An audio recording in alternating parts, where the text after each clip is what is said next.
My husband hugged me when I got home. Then a note fell out of my jacket pocket, and I couldn't explain it. I got home Tuesday night a little after 10, I work late shifts, and I was still wearing my ID badge on the lanyard because I forgot to take it off in the car like I usually do. Noah met me in the entryway like always. He didn't say much, just pulled me into a hug. His arms went tight for a second, then he let go and reached past me for my jacket. He does that sometimes. He hangs it up so I don't drop it on the chair and forget it there for a week. I didn't think anything of it until I heard paper sliding across the tile. Noah looked down, then he looked back up at me with his mouth slightly open, like he was trying to figure out which version of me he was looking at. He bent and picked up an envelope, the kind you get at weddings when someone's collecting gift cards, thick paper, clean edges, no return address, just my first name written in neat block letters. He held it between two fingers like it was dirty, and he said, "Tessa, what is this?"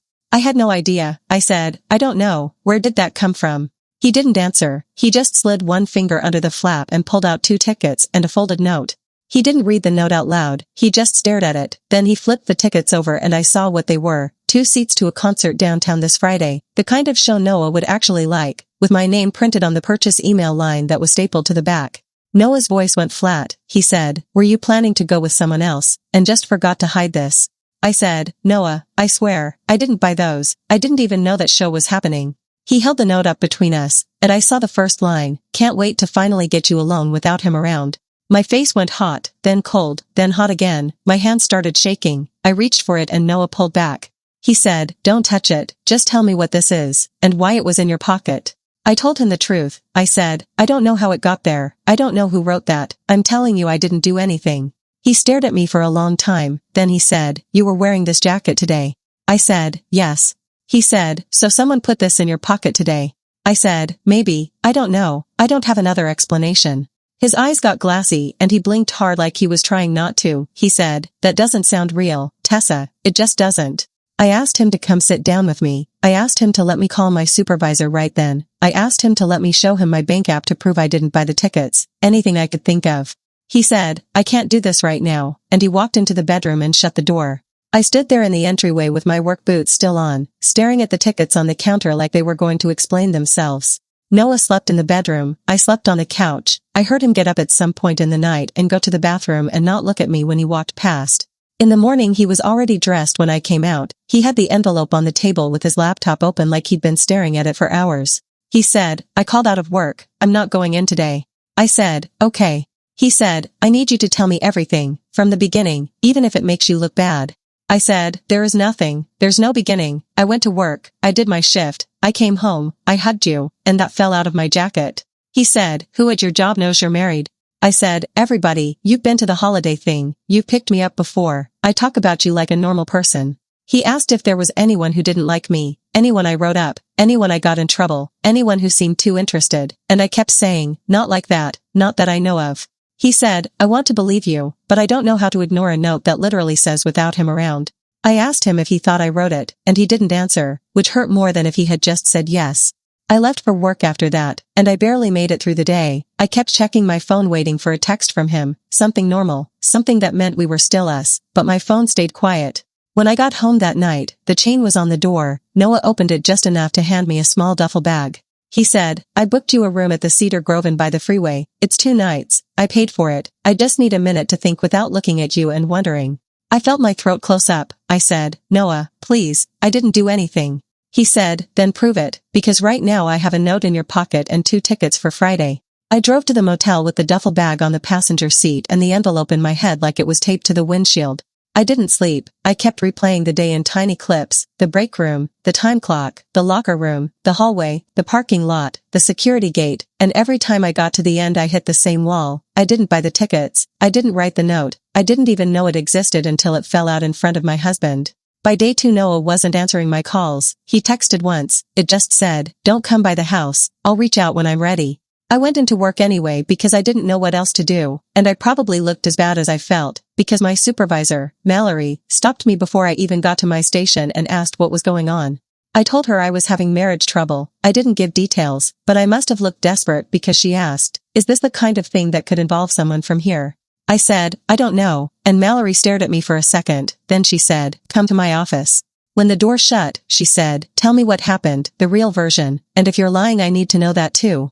So I told her about the envelope, the note, the tickets, and how it was in my jacket pocket. Mallory didn't look shocked. She looked irritated, like someone had just done something stupid in her building again. She said, "Your jacket, where do you keep it during shift?" I said, "On the hook by my locker. I don't lock the locker every time because it's just my lunch and my coat and my shoes." Mallory said, "We have cameras outside the locker rooms, not inside, but the hallway angle catches the hook area if the door opens, and we log badge swipes at that end. If someone messed with your stuff, it might show up." My chest felt tight. I said, "Can we check?" She said, "Not us, security has to pull it, but I can request it, and I'm going to, because this is either a prank that's gone way too far or it's something worse." That was the first time in 2 days I felt something other than panic, not relief, just a direction, like there was a next step that wasn't begging my husband to trust me. Security pulled the footage late afternoon. Mallory called me down and sat with me in the small monitor room. The guard on duty was a guy named Calvin who didn't talk much. He just rewound and fast-forwarded like he'd done it 1,000 times. We watched the hallway outside the locker rooms from the time I clocked in to the time I left. Nothing happened for a long time, just people walking past, doors opening, closing, the usual. Then around 3:40, the locker room door opened and someone stepped into the hallway, a woman in a contractor vest. She didn't walk away, she lingered, she looked up and down the hall like she was checking for someone. Then she reached her arm back into the locker room doorway, and she was holding a small stack of envelopes in one hand. Calvin paused it and zoomed in as much as the camera would allow. The image got grainy but it was still clear enough to see what she did next. She walked right to the hook area, took one envelope from the stack, and slid it into the pocket of a jacket hanging there. My jacket, the same black work jacket I'd worn for months. She patted the pocket once like she was making sure it stayed, then she walked away like nothing happened. Mallory said, "That's not an accident." My eyes were burning. I said, "Who is that?" Calvin typed something and pulled up the badge log tied to that hallway. He said, "She badged in as an outside vendor. Her name in the system is Holly Kessler, attached to a maintenance subcontractor. She's been on site the last few weeks." Mallory stared at the screen, then she said, "That name is familiar." I asked if I could get a copy of the clip. Mallory said yes, and she told Calvin to save it and write an incident report on it immediately. I sat in my car after work and watched the clip on my phone over and over until I felt sick. Because the part that scared me wasn't the envelope, it was how calm she looked doing it, like she'd practiced it. I called Noah and he didn't answer. I texted him, "I have video, someone put it in my pocket at work, please just watch it." He replied 10 minutes later, "Send it." My hands were shaking so badly I messed up the attachment twice, then it finally went through. I stared at my phone waiting for the typing bubbles to show up, and they didn't, and I thought I was going to throw up in the driver's seat. Then he called. He didn't say hello, he said, "I watched it." I said, "Okay." He said, "That's your jacket, and she just puts it in there, like she already knew which one was yours." I said, "Yes."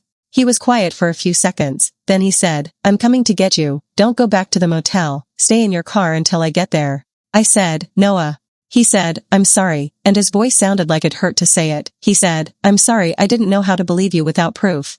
I didn't say anything because I didn't want to say the wrong thing and turn it into another fight. I just sat there and waited until his car pulled in next to mine. When he got out, he didn't hug me, he just touched my shoulder and said, "We need to go to the police, and we need to figure out why someone is doing this." Update, 6 days later.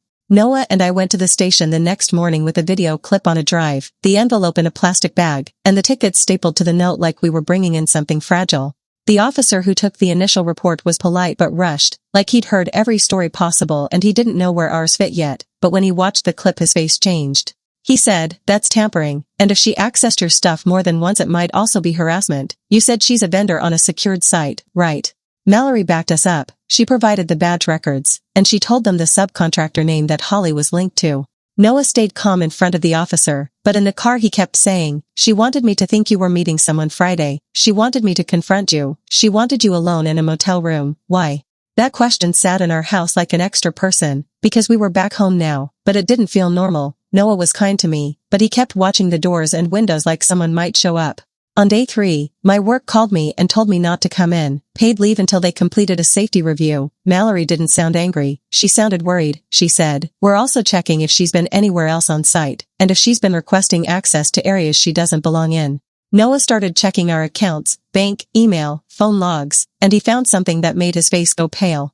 There were calendar invites on our shared calendar that neither of us created, dinner downtown, hotel check-in, and one that said meet H, all created under my account.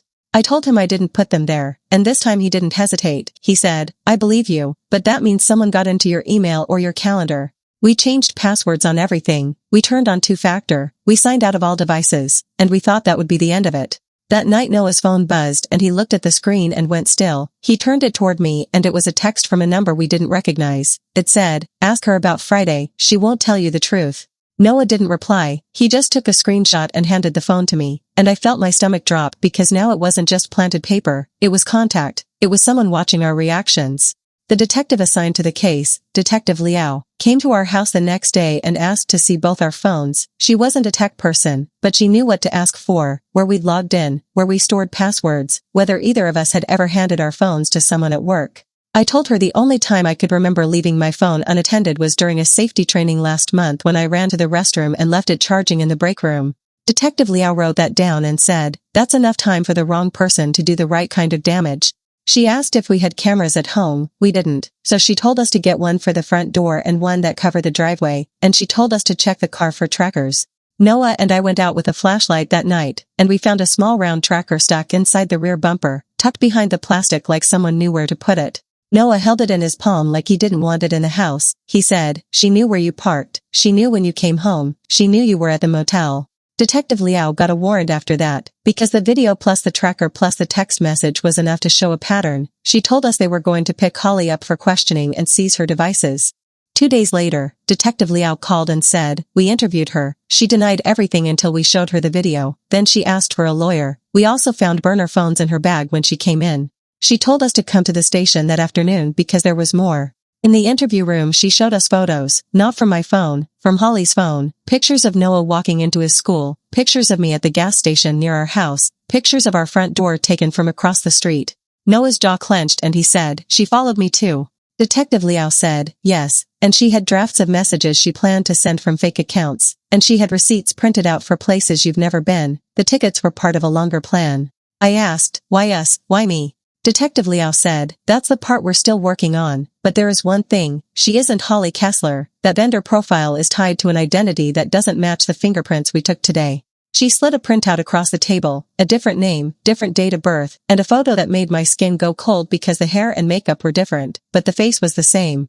Detective Liao said, "Her legal name appears to be Dana Rourke, and she has prior cases in 2 other counties for fraud-related charges."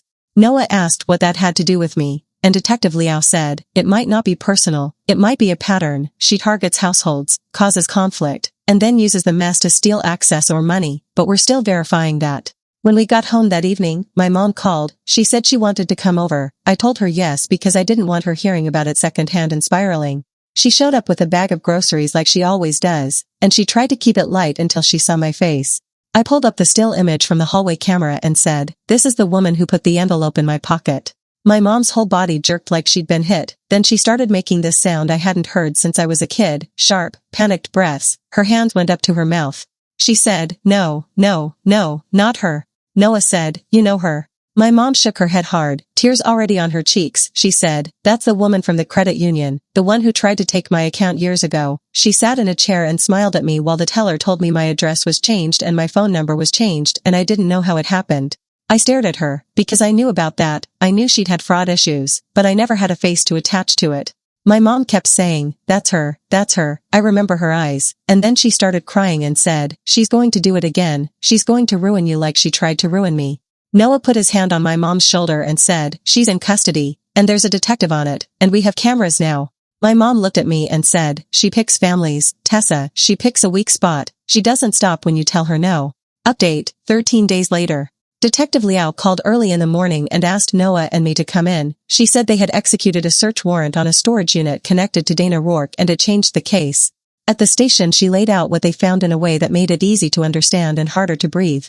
There were folders with different couples' names on them, not just ours. There were printed screenshots of social media posts, maps, notes about routines, work schedules, who picked up kids, who parked where, who looked tired, who looked distracted. Our folder was thick. There were drafts of letters that looked like legal notices, fake eviction threats, fake employer complaints, and a set of pre-written texts meant to be sent to Noah from a number pretending to be me, all timed around Friday night when the concert was supposed to happen. Detective Liao said, "This wasn't just to make you fight, it was to make you both act in predictable ways. She tracks the chaos and then she moves in to take advantage." Noah asked, "Take advantage how?" Detective Liao said, sometimes it's money, sometimes it's access, sometimes it's blackmail. In your case, she was trying to get access to the secured areas at your facility. She had notes about badge types and shift change gaps, and she had a plan to use your credentials after a staged emergency. I felt my face go numb, because I'd been thinking it was about my marriage, but it was also about my workplace, and what I have access to there. Detective Liao said my employer was cooperating, and the subcontractor that brought Dana on site was being investigated for sloppy oversight. She also said Dana had been using multiple names, and that's why my mom recognized her from a different context. Noah asked what happens next, and Detective Liao said, she's being charged with stalking, harassment, identity fraud-related offenses, and unlawful tracking, and they were adding charges connected to the facility security angle because of what they found in the storage unit. Noah and I drove home in silence, then we sat at the kitchen table and Noah said, I almost threw away our whole life because someone dropped paper on the floor. I said, you didn't throw it away, you stopped and waited for proof, even if it hurt. He nodded, then he said, we're doing couples counseling, and we're also doing cameras, and you're never leaving your phone in a break room again. I said, deal. A week later the prosecutor's office asked my mom to give a statement about the credit union incident. She did, and she brought a folder of old paperwork she kept because she never trusted that it was really over. The detective told us that helped establish a pattern across years, and that Dana Rourke had done versions of this to other people, not all the same way, but always the same outcome: confusion, conflict, leverage.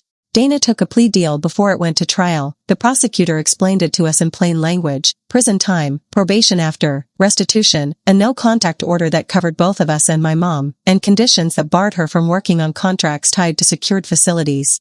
Noah asked if she ever said why she picked me. Detective Liao said, she said you looked stable, and you had access, and she thought you'd be easy to shake, and she thought your husband would do the rest for her once she planted the first seed. Update: 4 months later.